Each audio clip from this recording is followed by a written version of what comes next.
Alors, le télétravail, c'est terminé ou pas? C'est un collègue qui m'a posé cette question-là plutôt alors qu'on préparait l'émission et j'étais pas trop certain en fait parce que je voyais autour de moi évidemment ici en studio le Journal de Montréal, LCN, TVA, Cube, les équipes du 24 heures, tout ça qui circule et c'est très vivant là, cette pépinière médiatique. C'est des gens qui viennent en grande majorité au travail presque tous les jours. Il y a même une collègue, Audrey Gagnon, tiens je vais la citer, là, qui évidemment est journaliste, vous la connaissez, qui me dit c'est le fun, on te voit tous les jours. Évidemment j'anime cet été. Je viens plus souvent que quand je fais quelques chroniques par-ci, par-là. Et donc, je repose la question, est-ce que c'est fini le télétravail? Est-ce que la mode est terminée? Est-ce que c'était une mode? Qui fait encore ça, du télétravail en 2025?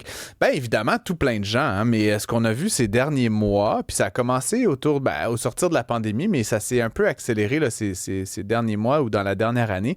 Ce sont des entreprises, évidemment, les grandes institutions financières, les premières, qui ont obligé leurs employés à revenir tous les jours au bureau, parfois avec une journée flottante là, qu'on peut un peu négocier à la pièce, mais vraiment l'idée que la norme de nos jours, de nouveau, c'est qu'à tous les jours, on vienne travailler en présentiel, donc dans un lieu de travail. Et donc, évidemment, j'ai posé la question aussi sur les médias sociaux, et là, tout de suite, là, Francis, tu ne comprends rien, là, c'est une forme de régression là, que de penser qu'on va retourner au bureau. Mais en fait, quand je pense que ces grandes institutions financières qui embauchent quand même des centaines de milliers de personnes au pays disent qu'il faut revenir, suivi probablement de près par d'autres, les consultants, les avocats, les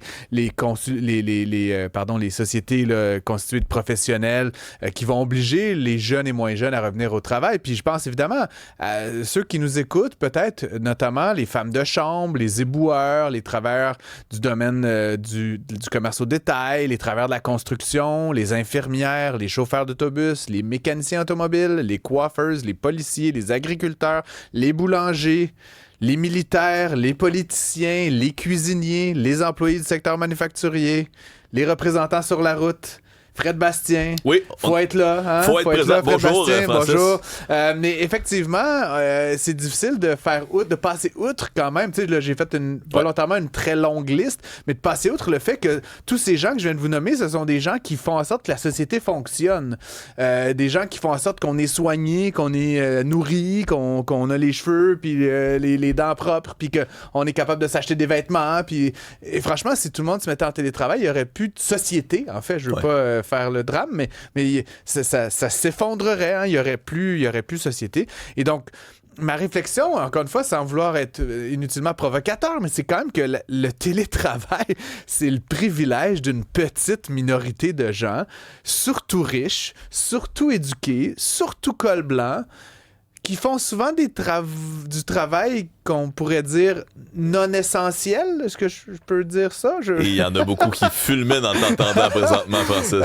Et ils se sont organisés dans une petite société distincte à se faire des appels, à s'envoyer des courriels marqués urgents, avec un bas de pyjama, les pieds sur le bureau, font la vaisselle, un petit peu de lavage, un petit sandwich par-ci, vont fumer une cigarette pour ceux que ça leur tente.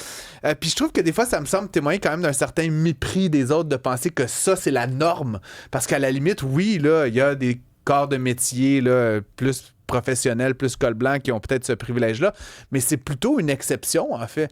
Puis ce que je constate, c'est qu'en fait, moi, peut-être, parce que je suis un éduqué, justement, privilégié, je suis entouré d'amis qui ont fait des études, etc., on a souvent le sentiment que c'est la norme parce qu'on est entouré dans notre espèce de bulle de filtre de ces gens-là qui ont les mêmes métiers que nous. On peut dire, ah ben là, tout le monde télétravaille. Ben non, tout le monde télétravaille pas.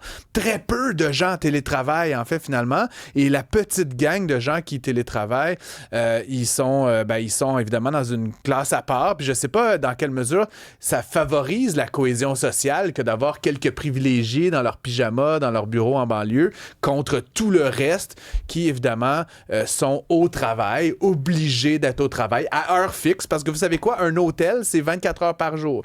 Un restaurant, ben, ça ouvre à telle heure, ça ferme à telle heure. T'as pas vraiment le choix, là. C'est pas une question de négocier que tu peux plus ou moins. Puis encore une fois, j'ai évidemment pas du tout contre la flexibilité. Je pense que j'invite les employeurs à faire preuve d'ouverture d'esprit. On est de plus en plus des parents présents. Les hommes sont de plus en plus présents dans la vie des enfants. Il faut pouvoir quitter, il faut avoir des journées de vacances flottantes. Mais cette idée que le télétravail à perpétuité serait une forme de norme sociale, franchement, je trouve que ça témoigne d'une sorte de déconnexion avec ce qu'est l'économie puis ce qu'est la vie en société contemporaine. Puis que c'est un peu un mépris des gens qui font fonctionner notre vivre ensemble d'une certaine façon. C'est évidemment un appel à vous voir réagir. Je vois déjà des gens qui nous écrivent. Oui, partir 1 heure plus tôt. Oui, revenir 1 heure plus tôt ou plus tard. Évidemment, encore une fois, le télétravail, ça veut dire plein d'affaires pour plein de personnes différentes. Entre-temps, écrivez-nous tout au long de l'émission aujourd'hui, 1-877-827-2346. Nous sommes à l'écoute.